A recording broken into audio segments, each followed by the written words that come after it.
Olmak istediğiniz kişiymişsiniz gibi davranın. Şimdi geçiş üstünlüğüne sahip olarak ilerleyeceğimizi düşünün. Sağa ya da sola sapmayacağız. İzleyeceğiniz yol ilahi yoldur ve tüm ilahi yollar hoş ve huzur vericidir. Kendinizi ilahi rehberliğe teslim edin. İlahi zekanın size şu anda rehberlik ettiğini bilin. Yaşamınızda doğru eylem vardır. Ve yaşayan ruh sizden önce bu yolu düzleştirerek neşeli ve muhteşem bir hale getirir. Bundan böyle otoyolunuz kadim insanların soylu yolu, Buda'nın orta yoludur. İsa'nın düz ve dar kapısıdır.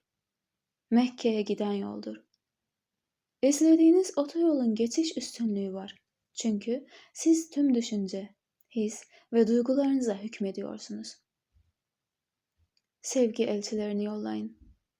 Onlar ilahi habercilerdir.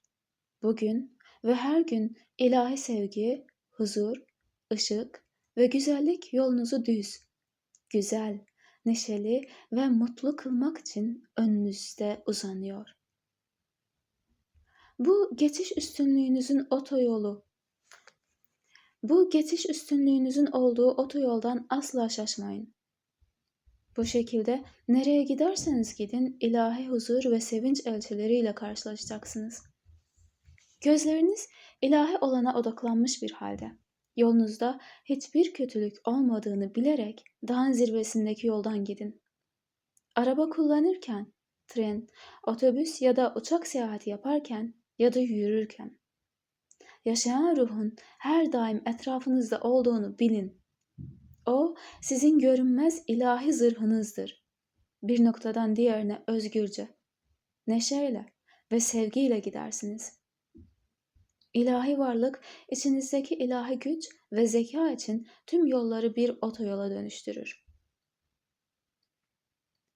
İlahi varlığa olan inancınız güçlü ve yücedir. İçinde bulunduğunuz manevi atmosferin sizden önce izleyeceğiniz yolu düzleştirdiğini, güzelleştirdiğini, neşeli, mutlu ve bolluk dolu kıldığını bilin. İlahi sevginin ruhunuzu doldurduğunun farkına varın. İlahi huzur zihninizi doldurur. Ayrıca içinizdeki ilahi gücün size rehberlik ettiğini ve ışığının yolunuzu aydınlattığını bilin. Kusursuz bir arz ve talep yasası olduğunu ve ihtiyaç duyduğunuz her şeye anında ulaşabileceğinizi bilin. Bütün yollarınızda ilahi rehberlik alıyorsunuz. Becerilerinizi muhteşem bir şekilde kullanıyorsunuz. Şöyle yazılmıştır. Körlere bilmedikleri yolda rehberlik edeceğim. Onlara rehber olacağım bilmedikleri yollarda.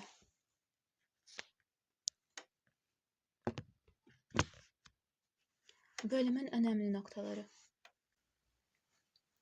Bilinçaltı zihninizin gücüyle zenginlik yaratmak için öncelikle kendinize her gün söylediklerinize dikkat etmeli ve bunların zenginliğe ve mutluluğa giden yolunuzu nasıl tıkayabileceğini anlamalısınız. Çoğumuz küçüklüğümüzde olumsuz bir biçimde şartlandırılmışızdır. Hepimiz genç ve kolay etki altında kaldığımız yaşlarda telkinleri kabul etmeye açık olmuşuzdur. Ve bu yanlış telkinleri olumlu düşüncelere dönüştürmek için adımlar atmalıyız. Her sabah sessizce dik oturun. Gevşeyip şu olumlamayı yapın. Hayatımı ilahi yasa ve düzen yönetiyor. İlahi doğru eylem hayatıma hükmediyor. İlahi başarı bana ait. İlahi uyum bana ait. İlahi huzur ruhumu dolduruyor. İlahi sevgi tüm varlığımı doyuruyor. İlahi bolluk bana ait. İlahi sevgi bugün ve her gün bana yol gösteriyor. İzlediğim yolu engelsiz, neşeli ve görkemli kılıyor. Düşünceleriniz ve duygularınız kaderinizi yaratır. Yoksul olduğunuzu düşünürseniz ya da zenginliğe veya zengin kişilere karşı bir hoşnutsuzluğunuz varsa her zaman yoksul olursunuz. Bolluğu düşünürseniz bolluk içinde olursunuz. Bilinçaltı zihin alışagelmiş düşüncelerimize ve zihinsel imgelerimize göre tepki verir. Bilinçaltı zihnimizin verimli topraklarına ne ekersek onu biçeriz. Bilinçaltımıza yerleştirdiğimiz şeyler yaşamımızda ifade bulur. İlahi varlık sonsuz bolluğuyla ihtiyacınız olan her şeyi sağlar. Sessizlik ve güven sizin gücünüz. İlahi gerçeklerin zihninizde yaşaması ve kalbinizde hissedilmesi gerekir. Dilediğiniz kişiymişsiniz. Dilediğinizi yapıyormuşsunuz ve arzuladığınız şeylere sahipmişsiniz gibi hissedin ve öyle davranın. Bu rolü zihninizde tekrar tekrar canlandırın. Zamanla daha derin zihninize işlenecek ve hayal ettikleriniz hayatınızda tezahür edecektir.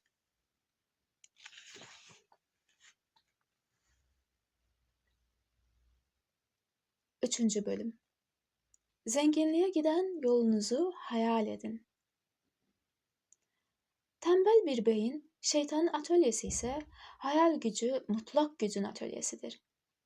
Arzu artı vizyon artı inanç eşittir arzu edilen sonuç.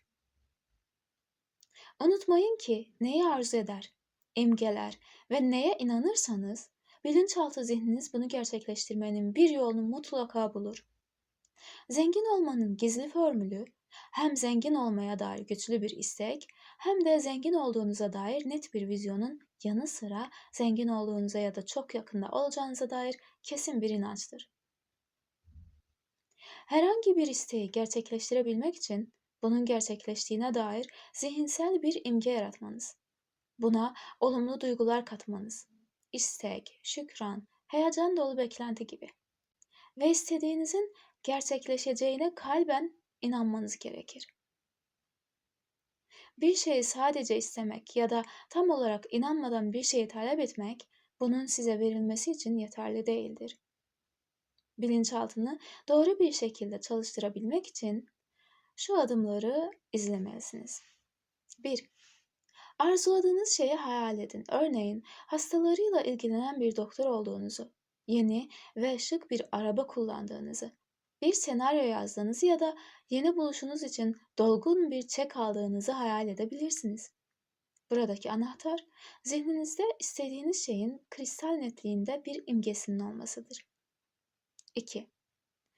İsteğinize, hayal ettiğiniz şeyi elde ettiğinize dair heyecan dolu bir beklenti, inanç gibi olumlu bir duygu ekleyin. Olumlu duygu, imgeyi bilinçli zihinden bilinçaltı zihne taşımak için gerekli olan enerjidir. 3. İstediğiniz kişi olma, istediğiniz şeyi yapma ya da istediğiniz şeye sahip olma hissini temsil etmesi için bu bana ait ya da sadece teşekkür ederim gibi ifadeler düşünün. Önemli olan bu ifadeleri istediğiniz kişi olma, istediğiniz şey yapma ya da istediğiniz şeye sahip olma duygusu ve zihinsel imgesiyle ilişkilendirmenizdir. Rahatlayın ve istediğiniz kişi olma, istediğiniz şey yapma ya da istediğiniz şeye sahip olma hissiyle ilişkilendirdiğiniz ifadeyi tekrarlayın. Bu ifadeyi her söylediğinizde isteğinizin gerçekleşmesi halindeki tatmin duygusunu hissedin. Örneğin para istiyorsanız kendiniz zenginmişsiniz gibi hissedin. Her gün en az 3 kere bu alıştırmayı 15'er dakika pratik edin. İstediğinizi elde edeceğinize olan inancınızı pekiştirin. Zamanla olumlu imge bilinçaltınıza aktarılacak ve içinizdeki yaratıcı güç isteğinizi gerçekleştirmek için bir yol bulacak ve kaynakları arayacaktır. Asla bir şeyler için istekte bulunmayın. İyilik istemek, yaratıcı güçle bağlantı kurmakla aynı değildir.